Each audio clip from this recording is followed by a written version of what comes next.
नमस्कार, आप देख रहे हैं शाहबाद जोन न्यूज एवं जयदेव समाचार पत्र। हम अभी कैमूर जिला के भगवानपुर प्रखंड के सरैया पंचायत में आए हैं। जो अभी हमारे साथ सरैया पंचायत के पैक्स अध्यक्ष अभिषेक कुमार सिंह उर्फ चंचल सिंह, जो कांग्रेस के कदावर नेता के रूप में इनका नामों का चर्चा होता है। अभी भैया, आप हमारे चैनल में आपको बहुत बहुत स्वागत है। अभी कांग्रेस पार्टी की ओर से जो है हर घर झंडा कार्यक्रम चल रहा है, तो इसमें आपके द्वारा माने कार्यक्रम को क्या किया जा रहा है? पहले तो आपके चैनल को बहुत बहुत धन्यवाद कि आप लोग ज़मीनी स्तर पर उतर के काम करते हैं और ज़मीन पे काम करके जनता या जनप्रतिनिधियों को संबोधित करते हैं।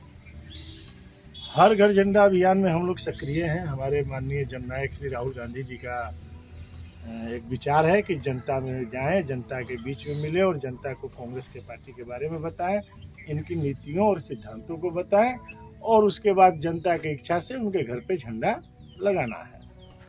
देखिए, बिहार में विगत लगभग 35-40 साल से कांग्रेस की सरकार नहीं रही और जो नवयुवक है, नौजवान है, उनके रीजन में जब से उनका जन्म हुआ और आज तक लगभग 25-30 साल के जो लड़के हैं वो कांग्रेस के बारे में जानते हैं। सो लंबा समय बीत गया कांग्रेस का शासन देखे हुए बिहार को। तो इसमें हमारे जननायक राहुल गांधी जी और हमारे राष्ट्रीय अध्यक्ष खड़गे जी और इन लोग का एक विचार आया कि नहीं, जनता के बीच में जाएं, जनता को बताएं कि कांग्रेस की सरकार पूर्व में रही है और कांग्रेस की सरकार अपनी ईमानदारी से देश के लिए जितना जनता से जुड़ी और गरीब जनता, मजदूरों से जुड़ी हुई जितना योजनाओं के लिए कांग्रेस ने काम किया है, उतना अभी तक इनकी मोदी जी की और ये जो भाजपा की सरकार है, इन लोग का असफल रहा है। इन लोग जितना भी काम कर रहे हैं वो कांग्रेस के ही कामों को, उसी योजनाओं को इन लोग कैरी ऑन कर रहे हैं और उसको बजाते अपना कमीशन, अपना भ्रष्टाचार को पूरा उपाय बना के उसको कैरी ऑन कर रहे हैं। देखिए, एक योजना थी मनरेगा, जो महात्मा गांधी रोजगार गारंटी योजना है। हमको याद है कि मनमोहन सिंह की सरकार थी उस समय, 2008 या 9 की बात है, और उस समय रघुवंश सिंह मंत्री थे, ग्रामीण मंत्री। उस समय इन लोगों ने एक गरीब मजदूर, जो कि 365 दिन का साल होता है, 365 दिन सरकार रोजगार देने में असक्षम थी, तो बोले कि ठीक है, हम 100 दिन का रोजगार गारंटी योजना चलाएंगे और 100 दिन मजदूरों से काम लेंगे और उनको पेमेंट करेंगे। तो मनरेगा भी कांग्रेस का था। आज जो आयुष्मान भारत है इन लोग का, वो भी उस समय मनमोहन सिंह के कार्यकाल में शुरू हुआ था। उस समय उसकी राशि कम थी, लेकिन शुरुआत उन्होंने किया। APL, BPL, ये जितना था सब मनमोहन सिंह के समय शुरू हुआ। इंदिरा आवास मनमोहन सिंह के समय हुआ। तो खाद्य सुरक्षा जो बिल आया वो मनमोहन सिंह लाए। सूचना का अधिकार जो था, राइट टू इन्फॉर्मेशन, वो भी मनमोहन सिंह लाए। आपको जो आज कंप्यूटर दिख रहा है, राष्ट्रीय क्रांति दिख रही है, सारा ये जो सिस्टम दिख रहा है, ये अपने ज़माने उस समय राजीव गांधी जी का सपना था और राजीव गांधी जी उसको भारत में लाए। उस समय हमको लग रहा है कि 88 या 89 की बात होगी, मतलब संभवतः याद क्लियर नहीं, लेकिन राजीव गांधी जी का एक ख्वाब था कि हम डिजिटल भारत बनाए। तो इनका अपना कोई आइडिया नहीं है, इन लोग का एक आइडिया है, काम करना है कि किस तरीके से जितनी भी सरकार की संपत्ति है, जितनी भी सरकार का काम करने का तरीका है, उसको किसी तरह बेच दिया जाए, प्राइवेट सेक्टर को दे दिया जाए, ठेका दे दिया जाए।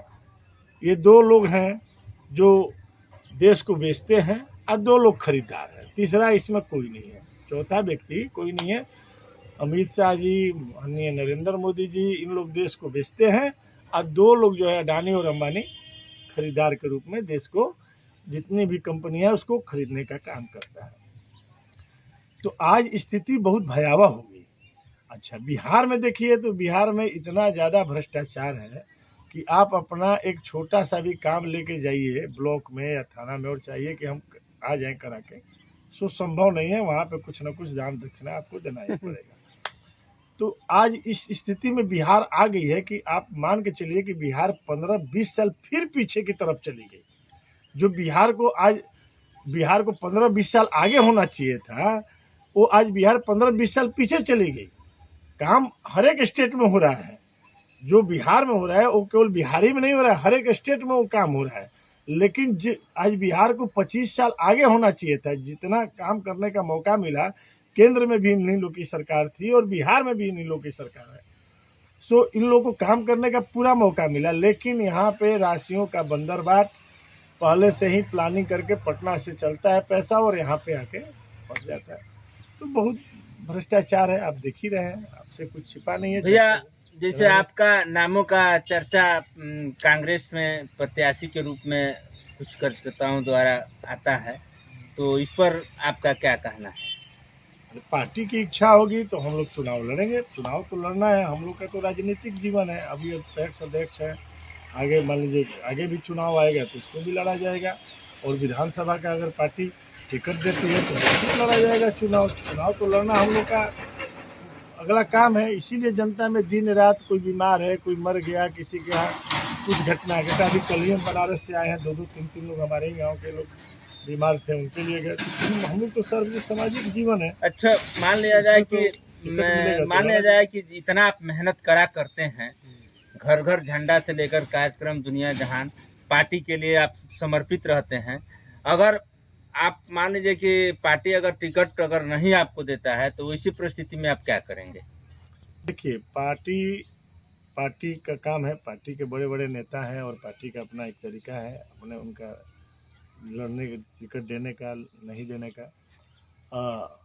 लेकिन जो चैनपुर की वास्तु स्थिति है, यहाँ का जो स्थिति है चैनपुर विधानसभा का, इसमें आप यहाँ पे लड़ रहे हैं किससे? पहले तो सबको ये जानना